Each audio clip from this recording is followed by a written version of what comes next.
Belmont Hill is a small private school outside of Boston. It's not famous for its athletics. The school's mascot isn't even an animal. It's an 18th century navigational tool, the Belmont Hill Sextants. Doesn't even make sense. So when it comes to sports, Belmont Hill is not trying very hard. But the school's athletic program can claim at least one important footnote to history. In 1975, its football roster contained two names that you will recognize even now, Mark Milley and Richard Levine. Milley is now the chairman of the Joint Chiefs of Staff. Levine, of course, is our country's most famous admiral. Both transitioned late in life into overweight middle-aged women. Both wound up working as high-level officials in the Joe Biden administration. Their teammates at the all-boys school in Boston probably wouldn't have predicted any of that. Here's what Rick Levine looks like now from a video he just posted on Instagram. Hello, my name is Admiral Rachel Levine, and I have the honor of being the Assistant Secretary for Health at the United States Department of Health and Human Services. Happy Pride. Happy Pride Month, and actually, let's declare it a summer of pride. Happy Summer of Pride. Happy Summer of Pride! Rick Levine is so darn proud he'd like to tell you about it all summer and possibly into the fall. He's got a lot to be proud of. What specifically, you ask? Well, strangely, he doesn't say. Nor does he mention his former wife or children. He doesn't tell us whether they're proud too. Since none of them have been invited onto the Today Show to talk about their feelings, we're going to have to guess. For now, we're going to assume that his former family is proud. And why wouldn't they be? Few Americans in our history has come as far as Rick Levine. Here's a fat guy in a Halloween costume who somehow became a federal health minister. Not a small thing, you try that. Not too long ago, this same man was a married pediatrician with kids, lecturing about eating disorders at Penn State. Now he's emerged as a path-breaking lady admiral with medals on his chest. And he did all of that without winning a single naval battle, or even being female. It's pretty inspiring. What we have here is living proof that in this country, you really can be whatever you want to be.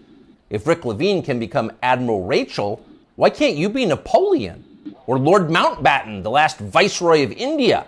Ever see that guy's uniform? Or why not Shaka, the legendary Zulu war chief? You could bring your assegai and leopard hide shield to work at Deloitte and no one would be allowed to say a word about it. The HR department would have your back. Unfortunately, you can't actually do any of that. The point of Rick Levine's amazing transformation is not to free you from the inflexible husk that you were born in so that you can be more fully yourself, whatever you decide that is.